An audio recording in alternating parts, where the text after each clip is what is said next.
Seorang jemaah haji asal Sidoarjo, Jawa Timur sepulang dari menunaikan ibadah haji melayangkan gugatan kepada Menteri Agama Yakut Kholil Quemas atas dugaan buruknya pelayanan penyelenggaraan haji 2023.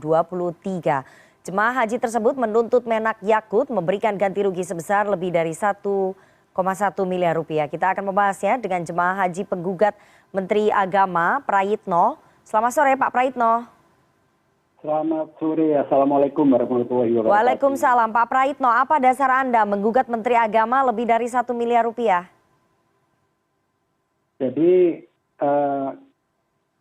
kloter 17, yang saya kan kloter 17 embarkasi Surabaya, itu 11 kali tidak dikasih jatah makan. Nah, pengumuman itu diumumkan 1 minggu sebelumnya. Nah, waktu di Mekah diumumkan oleh ketua kloter bahwa nanti kita tidak dapat makan 3 hari. 3 hari itu kan 9 kali. Alasannya apa? Ya alasannya itu yang membuat para jamaah haji itu terheran-heran. Alasannya karena cateringnya lebih fokus ke Arafah dan Mina. Makanya kita tidak dikasih jatah makan tanpa kompensasi, tanpa apapun. Nah, untuk makan sehari-hari selama 3 hari itu kita urunan 50.000 buat peralatan masak, magicom, penggorengan, terus panci juga buat beli sembako. Setelah itu habis jatah untuk 1 hari setengah kita urunan lagi 50.000 untuk beli sembako. Nah dasarnya itu sebelum kita tidak dikasih makan, sebetulnya kita ini sudah sabar dan ikhlas. Jadi kita dari Madinah sampai Mekah itu sarapan itu kita anggap tidak layak. Cuma nasi sama orek tahu tempe. Cuma itu aja. Cuma karena kita ini berangkat dari Surabaya ini, kita ini bekal pakaian, bekal uang, dan bekal sabar dan ikhlas. Makanya dikasih makan itu kita sabar dan ikhlas.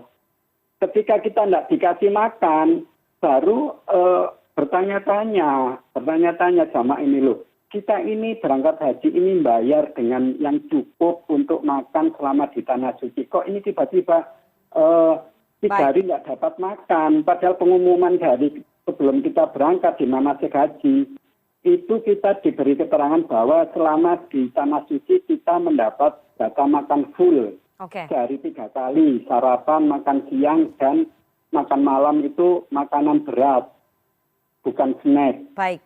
Jadi itu.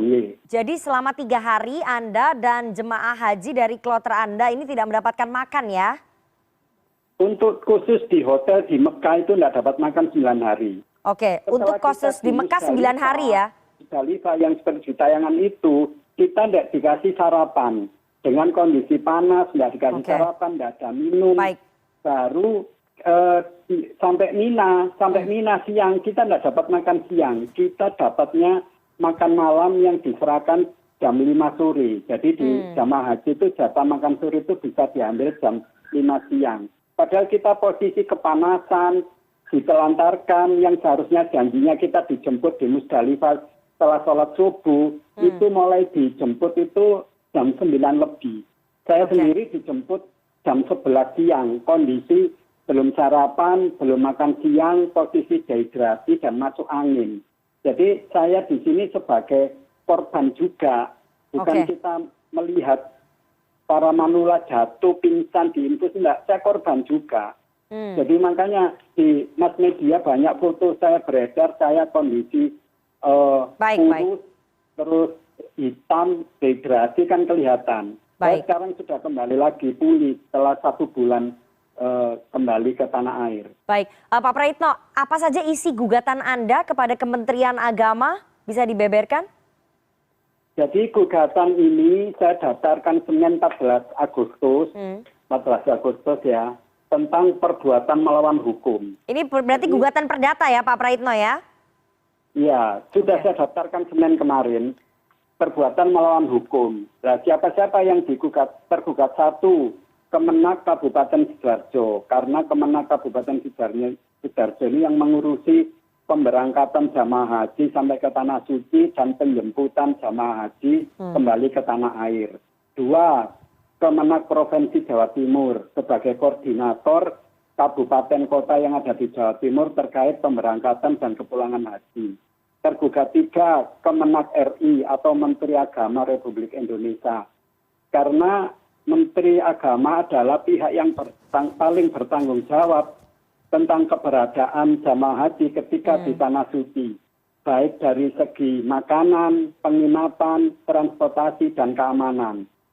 Dan saya hanya menggugat 150 juta terkait kerugian material dan kerugian imaterial 1M.